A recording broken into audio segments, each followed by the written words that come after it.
బాపట్ల జిల్లాలో 1వ వార్డులో జగనన్న కాలనీని వైఎస్ఆర్సీపీ దివ్యాంగుల విభాగం అధ్యక్షులు చల్లా రామయ్య సందర్శించారు. ఈ కాలనీలో సమస్యలను తెలుసుకొని మీడియాతో మాట్లాడుతూ మాజీ సీఎం జగనన్న ప్రభుత్వంలో పేద ప్రజలకు మంచి చేయాలని మాజీ ఎమ్మెల్యే కోన రఘుపతి పట్టణానికి దగ్గరలోనే జగనన్న కాలనీలో సెంటున్నర స్థలంతో ఇల్లు ఇచ్చారు అని వారు తెలిపారు. ఈ కూటమి ప్రభుత్వంలోని ఎమ్మెల్యే వేగేశ్న నరేంద్ర వర్మ, ఎంపీ తేనెటి కృష్ణప్రసాద్ ఎన్నికల ముందు జగనన్న కాలనీలను అభివృద్ధి చేస్తామని ప్రజలకు హామీ ఇచ్చి నేడు వాటిని పట్టించుకోవడం లేదని చల్లా రామయ్య ఆగ్రహం వ్యక్తం చేశారు. ఈ కార్యక్రమంలో జగనన్న సైనికులు భోగిరెడ్డి శ్రీనివాసరెడ్డి, ఆకురాతి విష్ణుమూర్తి, వాలి ధనంజయ రెడ్డి తదితరులు పాల్గొన్నారు. ఈ జగనన్న కాలనీలో ఉన్న ప్రజల్ని ఎక్కడ కూడా పట్టించుకున్న పరిస్థితులు లేదని చెప్పి ఇక్కడ ఉన్న ప్రజలందరూ తెలియజేస్తున్నారు. అధికారులు కూడా ఎవరు కూడా సరైన స్పందన లేదయ్యా, ఇక్కడ మంచినీళ్ళు వసతి లేక ఈ నీళ్ళు వచ్చి రోడ్లలో మునిగిపోయి మా ఇంటి ఎదురు బయటికి నడుపుతాం కూడా నీళ్ళు నడవలేక దోమలతో ఎన్నో ఇబ్బంది పడుతున్న పరిస్థితి కూడా మేము ఇక్కడ నివసిస్తున్నామని చెప్పి కూడా ఇక్కడ ఉన్న ప్రజలు తెలియజేస్తున్నారు. తప్పకుండా ఇక్కడ ఉన్న పాములు కూడా ఉన్నాయి. నిన్న నుండి పాములు ఇంట్లోకి కూడా వచ్చినాయి అని చెప్పి కూడా ఇక్కడున్న తల్లిగా తెలియజేస్తున్నారు. తప్పకుండా ఇప్పుడు బాపట్ల ఎమ్మెల్యే నరేంద్ర వర్మ గారు, ఎంపీ కృష్ణప్రసాద్ గారు, జిల్లా కలెక్టర్ గారు కూడా వెంటనే ఈ బాపట్ల నియోజకవర్గంలో స్థాయిలో ఉన్న ఈ 1వ వార్డులో ఉన్న జగనన్న కాలనీ, మిగతా ఉన్న జగనన్న కాలనీలో ఉన్న ప్రజలందరూ కూడా తప్పకుండా వాళ్ళ సమస్యలను గుర్తించి మీరు వెంటనే చర్యలు తీసుకొని ఈ కాలనీ ప్రజలకు మంచినీరు వసతులు, కరెంటు వసతులు, రోడ్డు వసతులు ఇవన్నీ కూడా కల్పించాలని చెప్పి మేము తెలియజేస్తున్నాం. లేదంటే త్వరలో తప్పకుండా మాజీ ఎమ్మెల్యే కోన రఘుపతి గారు పిలుపు మేరకు జగనన్న కాలనీలో ఉన్న ప్రజల తరపున మేము తోడుగా అండాదండగా ఉండి ప్రజలతోనే ఈ జగనన్న కాలనీలో ధర్నా చేస్తానికి కూడా మేము సిద్ధంగా ఉన్నాం.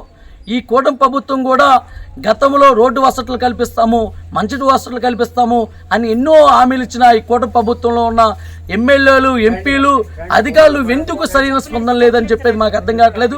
మాకు అర్థమవుతున్న విషయం ప్రజలు అంటున్నారు. ఇక్కడ మా పాపం ఏంటంటే ఈ కాలనీలకి జగనన్న కాలనీగా జగనన్న పేరు పెట్టినందుకే ఈ ప్రభుత్వం, అధికారులు, ఈ నాయకులు, ఈ కూటమిలో ఉన్న నాయకులు పట్టించుకోవట్లేదని మాకు బాధేస్తుందయ్యా.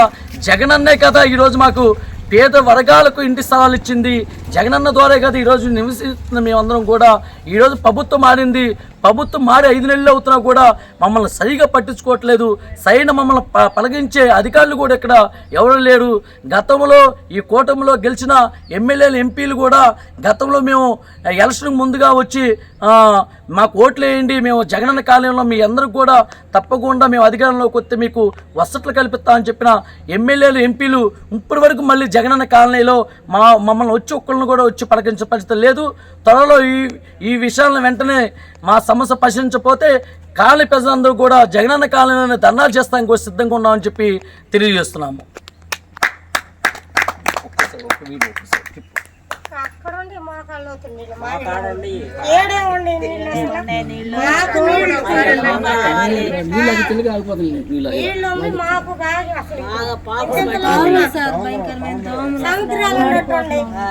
దోమలు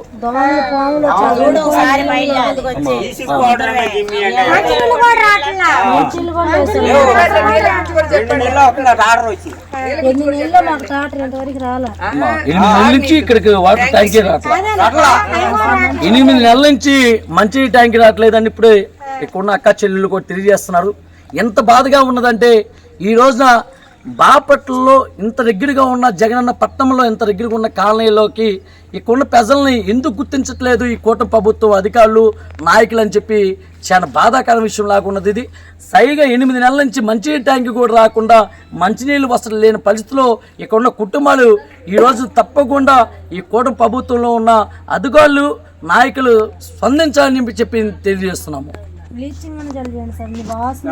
అదే బ్లీచింగ్ అయినా, ఎందుకంటే ఇక్కడ ఉన్న ఈ మురికి నీళ్ళకు దోమలు ఎక్కువైపోయి కూడా దోమలు ఎక్కువైన వల్ల సరైన వసతులు లేని వల్ల ఇక్కడ టైఫాయిడ్ జ్వరాలు ఇలాంటి ఎన్నెన్నో రకరకాల జ్వరాలు వచ్చి ఇక్కడున్న చిన్నపిల్లలు, పెద్దవాళ్ళు, వృద్ధులు అందరూ కూడా ఇబ్బంది పడుతున్న పరిస్థితి కూడా తెలియజేస్తున్నారు.